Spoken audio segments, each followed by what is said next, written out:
Olá, boas-vindas a esta nossa análise detalhada. Hoje o nosso foco é algo super universal, uma verdadeira armadilha mental. Sabe como o cérebro humano tem aquela capacidade incrível de pregar peças na gente? Pois é, vamos desvendar a mentira do si apenas, ou a síndrome do si apenas. É fascinante ver como a nossa própria biologia cria truques que literalmente colocam a vida inteira em modo de espera.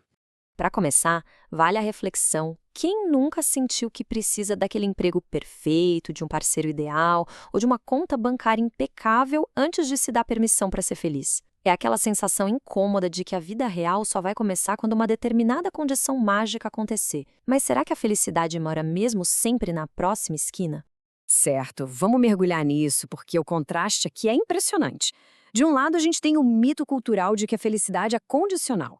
A sociedade alimenta muito essa fantasia do si apenas, sugerindo que as peças do quebra-cabeça da vida precisam se encaixar perfeitamente para a gente poder avançar. Do outro lado, a realidade biológica. O que as evidências mostram é que essas travas são provocadas por mensagens enganosas do cérebro, que agem travando o nosso desenvolvimento pessoal.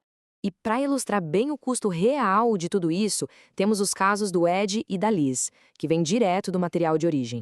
O Ed era um ator que simplesmente fugia dos testes de elenco, porque ele estava preso na ideia de que, se apenas conseguisse o agente perfeito, aí sim a carreira dele iria decolar. Resultado, uma paralisia total. Já a Liz sonhava em trabalhar com direitos humanos no exterior. Ela chegou a receber várias ofertas ótimas, mas adivinha, rejeitou todas, esperando por aquela oportunidade mítica que nunca chegou. Ambos pagaram super caro por deixar a vida na sala de espera. Seção 1. Explicando as mensagens enganosas do cérebro, desmascarando o vilão.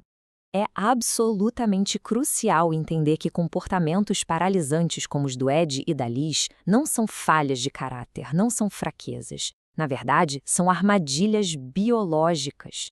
Por definição, uma mensagem enganosa do cérebro é qualquer pensamento falso, impreciso ou aquele impulso perturbador que afasta a pessoa dos seus verdadeiros objetivos.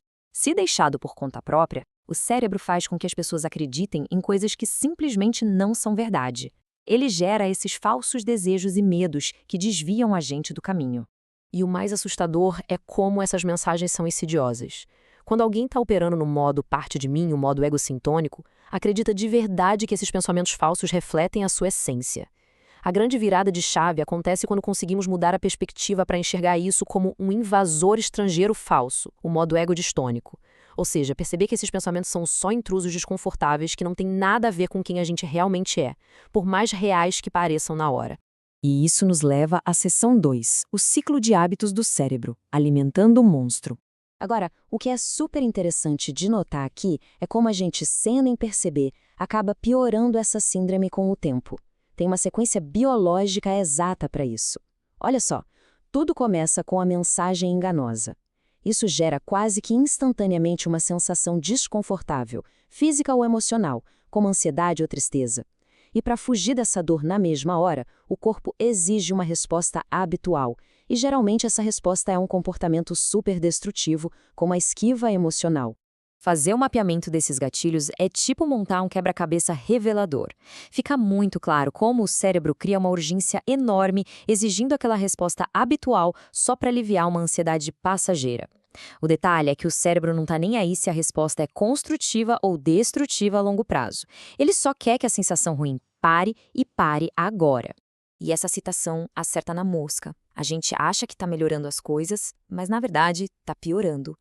Dar ouvidos à fantasia do se apenas, ou fugir para aliviar o desconforto, dá aquele alívio momentâneo, claro, só que a longo prazo isso amplifica a intensidade dessas sensações ruins. É literalmente alimentar um monstro que a gente tenta combater. Sem chance, né? Seção 3. Desmascarando erros de pensamento. Vamos entender essas armadilhas.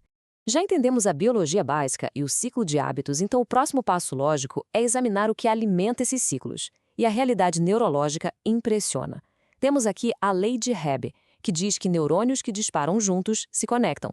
Juntando isso com o efeito Zeno quântico e a nossa incrível neuroplasticidade, a conclusão é que focar a atenção repetidamente em uma mensagem enganosa faz com que os circuitos do cérebro se formem e fiquem mais fortes. É uma remodelação física, o que torna um mau hábito muito, mas muito mais difícil de quebrar da próxima vez. E é crucial entender como o mundo lá fora desencadeia essas mentiras internas. Por exemplo, imagina que alguém é rude no trânsito ou no trabalho. Esse gatilho automático pode disparar uma mensagem enganosa dizendo: eu não tenho valor ou eu não mereço respeito. Uma situação externa simples é sequestrada pela nossa fiação cerebral falha para atacar diretamente a nossa autoestima. Esses são os verdadeiros arquitetos da síndrome do ser apenas. Erros como o tudo ou nada, que levam a gente a esperar por oportunidades míticas, rejeitando coisas que são ótimas por não serem impecáveis. As comparações defeituosas, que focam só no que falta em vez de celebrar o que se tem. A mania de fazer leitura de mentes ou as declarações de deveria, que só geram culpa paralisante. O cérebro distorce totalmente a lente pela qual enxergamos a realidade.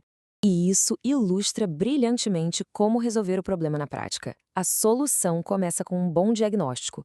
Quando a gente rotula esses pensamentos não como verdades, mas como leitura de mentes ou catastrofização, o poder da mensagem enganosa é drenado na mesma hora. O diagnóstico correto separa o que é fato da pura ficção gerado pelo cérebro. Chegamos à seção 4. Despertando o defensor sábio. É aqui que o jogo vira. Em vez de ficarmos com aquela sensação de sermos impotentes contra a nossa própria biologia, é super possível recuperar o controle cognitivo. O neurocientista Benjamin Libet trouxe um conceito libertador, chamado livre não-arbítrio. Essencialmente, o poder de veto. A descoberta mostra que, embora o cérebro físico seja a máquina que gera os impulsos e pensamentos iniciais, coisas sobre as quais a gente não tem controle, a mente tem o poder de vetar quase qualquer ação antes dela começar. O surgimento do pensamento não é nossa culpa, mas o que fazemos com ele, com certeza é. O que reforça essa premissa central e inegável. A biologia não é o destino. Nenhum ser humano é definido por esses pensamentos automáticos que pipocam na cabeça. Para resumir de forma simples, o cérebro propõe, mas a mente dispõe. E, para nossa sorte, existe uma solução de 4 passos totalmente comprovada pela ciência para religar esses caminhos neurais.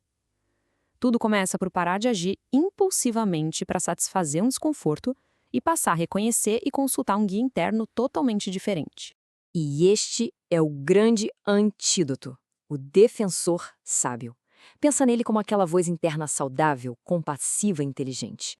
É aquela perspectiva mais ampla, que consegue olhar por cima do muro, sabe? Que vê além do pânico imediato ou da fantasia irrealista. O defensor sábio ajuda a combater as mensagens enganosas e alinha as nossas ações aos nossos verdadeiros valores de longo prazo. Então, o ponto crucial para levar para a vida é este. Sensações físicas e emocionais mudam o tempo todo. Ficar triste, ansioso, com medo, isso tudo é como o clima, muda de uma hora para outra e muitas vezes é pura ilusão. Portanto, as nossas atitudes não podem ser guiadas por sentimentos automáticos e fugazes. As ações devem ser lideradas pelo defensor sábio. Perseguir só o alívio imediato fortalece o problema. É o comportamento consciente e direcionado que realmente reprograma a biologia. O que nos deixa com uma reflexão final muito poderosa e transformadora.